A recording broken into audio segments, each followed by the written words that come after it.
गणेश महोत्सव को लेकर के गुरुजी छोटी काशी गोला में न केवल बल्कि देखा जाए तो हर जगह पर पूरे भारतवर्ष में धूमधाम हो रही है। क्या कहना चाहेंगे गुरुजी? ऐसा है, देवी जी को हम प्रणाम करते हैं, इन्हीं का सब स्थान है ये। श्री गणेश जी, श्री गणेशम, भगवान श्री गणेश जी का जब नाम आता है तो वहां विघ्नों का विनाश और मंगलों की सुनामी होती है। यानी लिखा है, सुमुखश्च एकदन्तश्च कपिलो गजकर्कहलम्बो दर्शवितो विघ्ननाशो विनायक धूम्रकेतुर्गणाध्यक्षो भालचंद्रो गजानना द्वादशैतानि नामानि या पठेत् विद्यारंभे विवाहे च प्रवेशे निगमे तथा संग्रामे संकटे च विघ्नस्त समझायते। विद्या का प्रारंभ हो, विवाह हो, कोई युद्ध हो, कोई कार्य हो, उसमें भगवान श्री गणेश जी के ये 12 नाम ले लें तो उसमें विजय होता है, कार्य होता है, सब सिद्ध होता है। गणेश जी देवताओं का अग्रगण्य स्वरूप है, वो नेतृत्व करते हैं। अथर्ववेद में तो लिखा है तुम ब्रह्मा विष्णु तुम रुद्र तुम अग्नि तुम इंद्र तुम भूर्भुवः स्वः, यानी उनको वायु है, अग्नि है, रुद्र है, विष्णु है, शिव है, सब उन्हीं को बता दिया गया है अथर्ववेद में कि आप ही सब हैं। तो इस प्रकार से गणेश जी का स्वरूप है। गणेश जी तो मंगल करता है और विघ्न के हरता है। गणेश जी देवताओं का नेतृत्व करते हैं। कोई भी कार्य हो तो गणेश जी का ही पूजन होता है। गणेश चतुर्थी व्रत वर्ष भर में 24 होते हैं। पितृपक्ष में वो कहने का तात्पर्य हो जाता है मलमास पुरुषोत्तम मास, उसमें भी होता है। ये पितृपक्ष आ रहा है, इसमें अधेरे पाक में गणेश व्रत होता है। गणेश जी का जो अधेरे पाक का व्रत है सब प्रमुख है, वो विशेष प्रमुख है। जैसे पुत्रों का व्रत है गणेश संकष्टी, वो माघ के पक्ष अधेरे पाक में ही होता है। बहुत लोग आषाढ़ है, भादो, इनमें भी नारियां करती हैं, तो पुत्र का व्रत ही है। पुत्र देने वाले आवाज मुक्ता भरण सप्तमी व्रत है, इसको संतान सप्तमी कहते हैं, धान सप्तमी कहते हैं। आज जो है 7:03 तक सप्तमी है।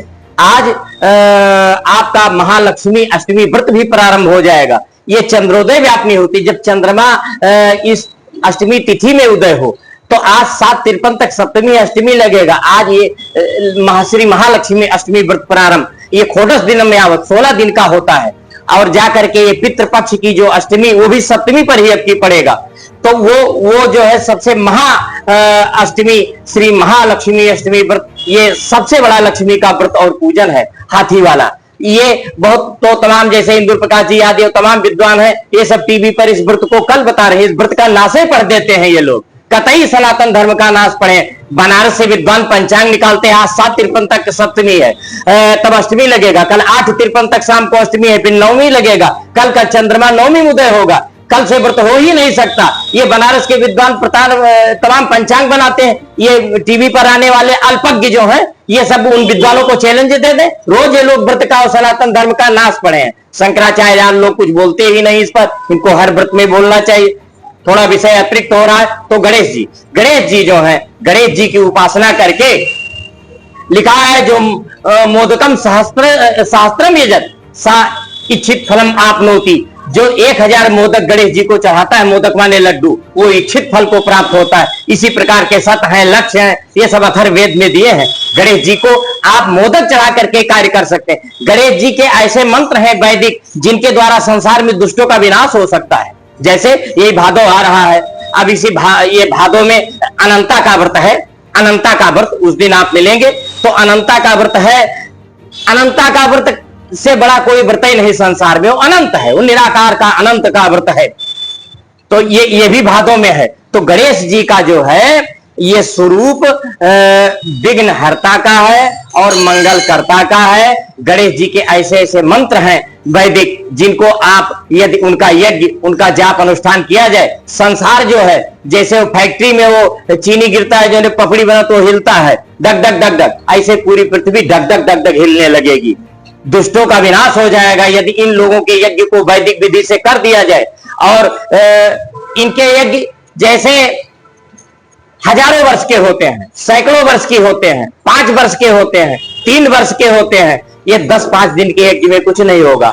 गणेश जी का वर्षत्रयम 3 वर्ष का इनका एक यज्ञ है, उस यज्ञ को इनको किया जाए।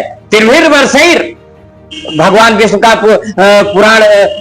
पुराणोक्त पुरुष सूक्त है, वैदिक पुरुष सूक्त है, उसमें भी दिया है। तो कुछ ऐसे कुछ दुर्गा के मंत्र हैं। हमारे सनातन धर्म में जो मंत्र पूजन आदि यज्ञ आदि होते हैं वो सब व्यापार के लिए होते हैं, पैसा पैदा करने के लिए होते हैं। उसमें परोक्ष अप्रोक्ष में जगत का सृष्टि का कल्याण नहीं निहित होता है। उसमें जब कामना कर दिया गया, भगवान कृष्ण से अर्जुन ने पूछा, प्रभु आप प्रसन्न कैसे होते हैं? जाप से, जप करने से, यज्ञ से, पूजन से, दान से, किस चीज से आप प्रसन्न होते हैं? तो भगवान कृष्ण ने कहा, ऐसा है अर्जुन, हम जप यज्ञ पूजन दान से प्रसन्न भी होते हैं, नहीं भी होते हैं। तो अर्जुन ने कहा, प्रभु हम प्रसन्न होने के लिए पूछ रहे हैं। तो भगवान ने कहा, जो पूछा वही हमने बताया कि हम जप यज्ञ से प्रसन्न भी होते हैं, नहीं भी होते हैं। तो कहीं भगवान हम केवल ये जानना चाहते हैं आप कैसे प्रसन्न होंगे। कहना अब तुम्हारा प्रश्न ठीक है, हम प्रसन्न होंगे कैसे? निष्काम भाव से पूजन हो, जो भगवान के पूजन में धन लगे वो किसी भी प्रकार से अन्याय पूर्वक एक पैसा ना अर्जित किया गया, परिश्रम का धन हो। और निष्काम जब हम पूजन करें तो संकल्प में कोई भगवान के सामने आपूर्ति मांग हम ना रखें कि प्रभु ये कार्य हमारा कर दें, हमें ये कार्य सिद्ध करना, हमें प्राप्त होना, ऐसा कुछ नहीं। निष्काम का, निष्काम से जो पूजन होता है और सद प्रवृत्ति का धन लगता है अर्जित किया हुआ, उससे हम प्रसन्न होते, ये भगवान कृष्ण ने कहा। तो जब हमारे यज्ञ है, पूजन है, जप है, ये इनमें ये लगा पड़ा है कि हम इस प्रकार से करें तो ऐसा होता ही नहीं। दूसरा चीज, आज जो पूजन मंत्र या जितने भी हम बहुत से धर्मों ये सब माइक पर चिल्लाते हैं। हमारे शास्त्र में उच्च स्वर में पाठ वर्जित है, दुर्गा है, वेद है, पुराण है। आज भी देहात में कहावत है, कोई बोलता है तो माताएं बहनें या लोग कहते हैं का मंत्र पढ़े रहे हो, तेज बोलो। तो मंत्र एक ऐसा चीज है, यदि माइक पर हम मंत्र बोलेंगे, कोई लाइटिंग रूम में बैठा है, कोई मदिरा पान कर रहा है, कोई मांस खा रहा है, कोई किस अवस्था में कहा है, उसके कान में मेरे द्वारा वो मंत्र जाएगा तो नाश तो वही हो गया, कहां यज्ञ होगा? तो यज्ञ गुप्त स्थान पर हो, जहां मिलिट्री वाले फोर्स वालों का प्रहरी बनाया जाए, इन्हें चारों ओर से घेरा बनाया जाए, किलोमीटरों का स्थान खाली करके जहां मैदान हो वहां यज्ञ रचा जाए, जहां कोई जीव जंतु न पहुंच सके, वहां किसी का स्वर न पहुंच सके, ऐसा जब यज्ञ रचा जाए, मैं दुर्गा जी की शपथ लेता हूं कि ऐसा यज्ञ हो, तीसरे दिन से पूरी पृथ्वी धक धक धक धक करने लगेगी। जाने क्या हो जाएगा, मंत्रों में हो सकती है। जगत सर्वम मंत्राधीनम, जगत सर्वम देवाधीनम, मंत्राधीनम च देवता, और ते मंत्रा ब्राह्मणाधीना तस्मात् पूजिते ब्राह्मणा। ये संपूर्ण जगत देवताओं से चलता है, देवता मंत्रों से चलते हैं, मंत्र ब्राह्मणों के पास है। इसलिए जैसे मान लिया साखू है या शीशम है या नींबू है या नीम है या आम है, ये सब वृक्ष है। वृक्ष तो वृक्ष है, लेकिन इनके गुण कर्म अलग अलग हैं, इनके कार्य प्रयोग प्रयोजन उद्देश्य लक्ष्य अलग अलग हैं, इनसे सिद्धियां जो होती हैं वो अलग अलग है, यानी जो कार्य की आपूर्ति आपकी होगी वो अलग अलग है। इसी प्रकार से मंत्र जो है वो ब्राह्मणों के पास है। ब्राह्मण सतोगुणी हो, तपस्वी हो, त्याग वैराग्य युक्त हो, ऐसा ब्राह्मण है तो उसके द्वारा मंत्र लगेगा।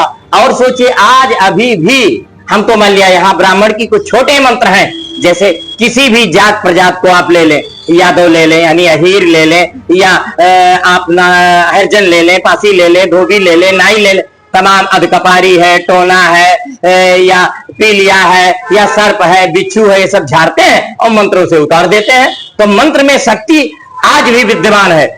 मंत्र को हम जानते ना हो, मंत्र का प्रयोग ना जानते हो, तो गणेश जी का जो मंत्र है, गणे ओम नमो गणेभ्यो गणपतिभ्यो ओम गणानान्त्वा गणपति गोमा में इत्यादि वेदों में इनके ऐसे ऐसे मंत्र हैं और ऐसे ऐसे स्तोत्र हैं। उसमें कहा गया है जो चाहो वो हो जाए। तो गणेश जी ऐसे, गणेश जी देवताओं के इस ब्रह्मांड के नायक हैं, नेतृत्व करता है। कोई पूजन, कोई युद्ध, कोई कार्य देवताओं का या संसार वालों का जब प्रारंभ होता है तो सबसे पहले श्री गणेशम, गणेश जी का पूजन होता है, जिसका नेतृत्व अच्छा है। गणेश जी एक ऐसे हैं विघ्न विनाशक, उनको कोई आकांक्षा नहीं, कोई भोग नहीं उनके पास, वो दिव्य है। तो जो नेतृत्व करता हो, जो किसी भी समाज का, किसी भी धर्म का जो नेतृत्व अग्रगण्य हो, वो दिव्य होना चाहिए। आज नेतृत्व विहीन चल रहा है सृष्टि, इसमें कोई नेतृत्व नहीं। देखिए विश्व कहां जा रहा है, सब नष्ट हुआ जा रहा है।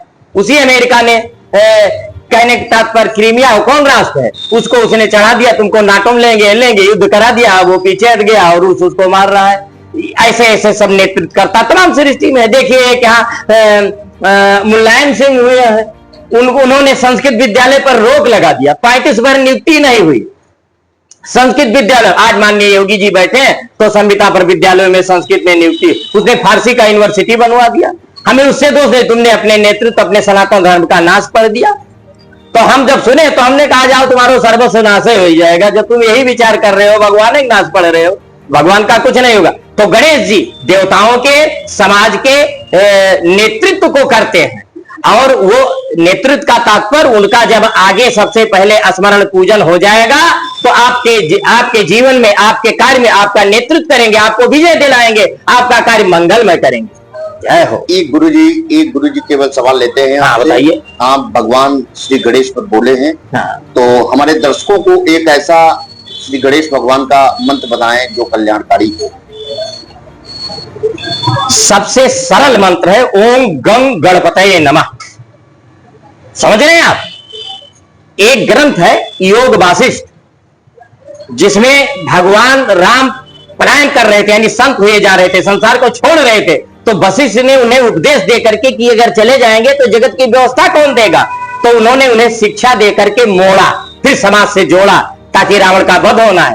तो उस ग्रंथ का नाम है योग वासिष्ठ। उसमें एक लीला नाम की नारी आती है, उस ग्रंथ को पढ़े तो उसमें एक लीला नाम की नारी है, वो खडाक्षर मंत्र जपती है। खडाक्षर जैसे ओम नमः शिवाय, तो जपते जपते इतना तेज आ जाता है कि उसका पति यदि उसे छूना चाहता है तो चिरगाड़ी निकलती है, वो भाग जाता है। तो ये जो ओम गंग गणपतये नमः है, ये अथर्ववेद का मूल बीज मंत्र है, गणेश जी का मूल मंत्र। इसको जपने से उनके विघ्न कल से ही विनाश होने लगेंगे, शुद्धता दिव्यता से। एक बात और जान ले, 3 प्रकार के पूजन है, एक सतोगुणी, एक रजोगुणी, एक तमोगुणी। तो जो व्यक्ति सतोगुणी पूजन करता है वो ज्यादा अच्छा होता है, वही लाभकारी होता है। सतोगुणी में जैसे खान पान आचरण व्यवहार ये सब व्यक्ति के सही हो, तब वो मंत्र से सूट करेगा, और नहीं तो वो गड़बड़ कर सकता है, अथवा वो बेकार हो जाएगा, कोई फल नहीं देगा, क्षति कर देगा। बोलिए गणेश भगवान की जय।